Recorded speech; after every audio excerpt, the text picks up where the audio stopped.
பகுதி 2. நல்லதங்காள் கதை. அந்த வேடர் குலத் தலைவன் வேறு யாருமில்லை, நல்ல தம்பிதான். ஆம், நல்லதங்காளின் அண்ணன்தான்.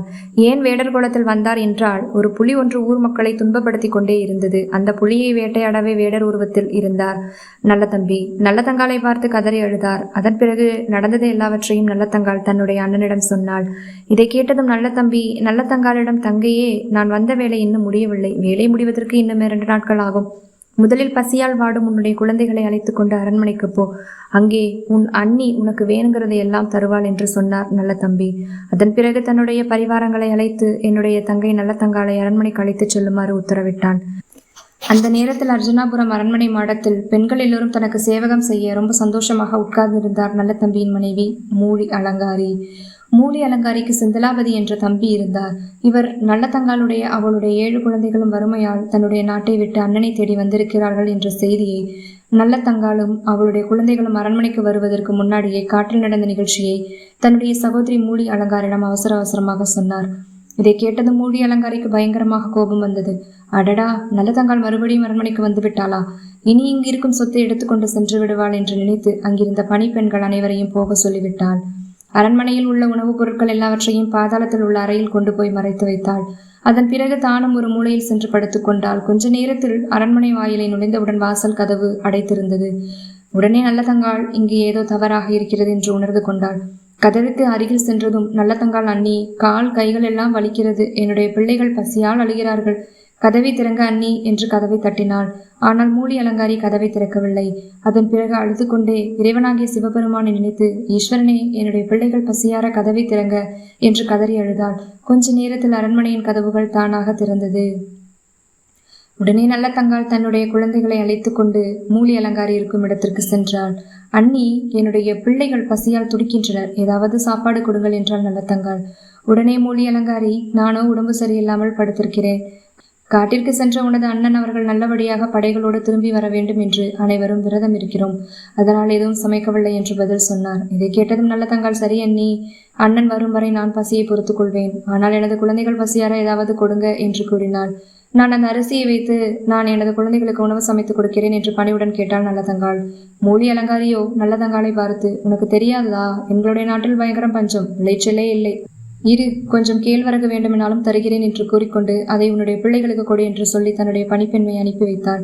அதன் பிறகு மூலி அலங்காரி இன்னொரு பணிப்பெண்ணை அழைத்து, நல்லதங்காளுக்கு ஒரு பச்சை மட்டையும் ஓட்டை பானையும் கொடு, அதை கொண்டு சமைக்கட்டும் என்று கூறினாள். அந்த பணிப்பெண்ணும் நல்லதங்காளுக்கு ஒரு பச்சை மட்டையும் ஓட்டை பானையும் கொடுத்தாள்.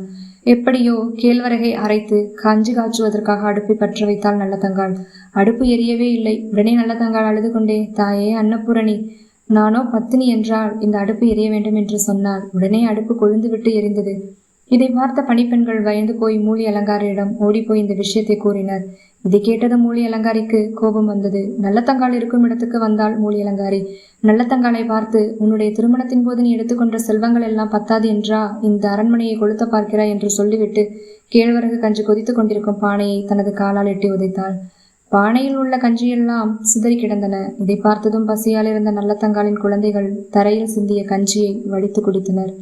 நல்லதங்காளுக்கு இந்த காட்சியை பார்க்க முடியவில்லை. இனியும் இங்கிருந்து அவமானப்படக்கூடாது என்று நினைத்து கொண்டு தன்னுடைய 7 குழந்தைகளையும் அழைத்து கொண்டு சென்று விட்டாள். பாழடைந்த கிணற்றை தேடி வந்தாள் நல்லதங்காள்.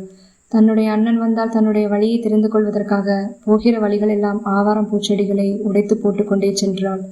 கொஞ்ச தூரம் சென்ற பிறகு எந்த ஒரு கிணற்றையும் காணவில்லை. அந்த காட்டில் 3 பேர் ஆடு மேய்த்து கொண்டு இருந்தனர்.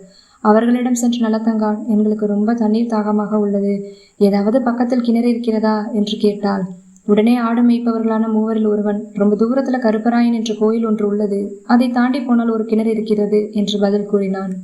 உடனே நல்லதங்காள் தன்னுடைய குழந்தைகளை அழைத்து கொண்டு கிணறு இருக்கும் இடத்திற்கு சென்றாள். அங்கு சென்றதும் நல்லதங்காளின் குழந்தைகள் அனைவரும் பசி மயக்கத்தில் உறங்கிவிட்டனர். நல்லதங்காளும் தன்னுடைய குழந்தைகளுக்கு அருகிலே அமர்ந்திருந்தாள். அந்த சமயத்தில் தான் நல்லதங்காளின் மனதில் ஒன்று தோன்றியது. எந்த சமயத்திலும் அழையாவிருந்தாலியாக யாருடைய வீட்டிற்கும் போகக்கூடாது என்று கணவன் காசிராஜன் சொன்னது நினைவிற்கு வந்தது. தன்னுடைய தவறை எண்ணி நினைத்து அழுது கொண்டே இருந்தாள். தன்னுடைய கணவனின் பேச்சை கேட்காமல் வந்தது எவ்வளவு தவறு என்று எண்ணி அழுதாள். நல்லதங்காளின் குழந்தைகள் கிணற்றாங்கரையில் நன்றாக படுத்து தூங்கி கொண்டிருந்தனர். தன்னுடைய குழந்தைகள் தூங்கி முடித்துவிட்டால் அவர்களை கிணற்றில் தூக்கி போடுவதற்கு மனமே வராது.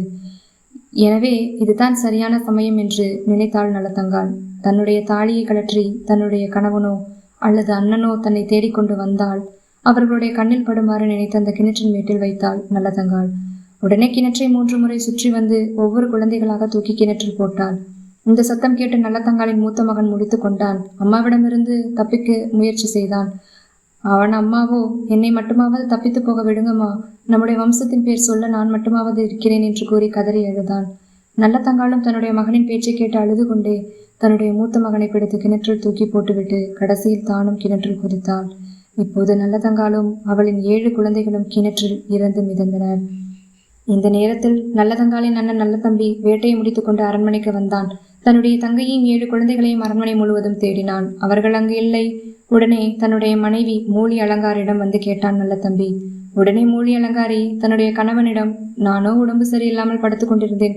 அப்படி இருந்தும் உங்கள் தங்கைக்கு சுவையான உணவுகளை சமைத்து சாப்பிட கூப்பிட்டேன். ஆனால் அவர்கள் எல்லோரும் அண்ணன் வந்து சாப்பாடு போட்டால் தான் சாப்பிடுவோம், இல்லை என்றால் சாப்பிட மாட்டோம் என்று கோபப்பட்டு இங்கிருந்து சென்று விட்டனர் என்று போய் கூறினாள் மூலி அலங்காரி. நல்லதம்பிக்கு தன்னுடைய மனைவி சொன்னது சரியாக படவில்லை. உடனே நல்லதம்பி அங்குள்ள பணிப்பெண்களிடம் விசாரித்தான். உடனே நல்லதம்பி தன்னுடைய தங்கையை தேடி காட்டிற்கு சென்றான். வழியெங்கும் ஆவார பூவை பின்தொடர்ந்து சென்றான் நல்லதம்பி. ஆனால் மறுபுறம் மானாமதுரையில் நல்ல மழை பெய்து நாடே செழிப்பாக இருந்தது. காசிராஜனும் தன்னுடைய மனைவி நல்லதங்காளையும் 7 குழந்தைகளையும் நல்லதம்பி வீட்டில் இருந்து அழைத்து கொண்டு வரலாம் என்று சொல்லி காட்டில் வந்து கொண்டிருந்தார். அந்த காட்டின் வழியாக தான் நல்லதம்பியும் தன்னுடைய தங்கையை தேடிக்கொண்டு சென்று கொண்டிருந்தார். நல்லதம்பியும் காசிராஜனும் ஒருவரை ஒருவர் சந்தித்துக் கொண்டனர்.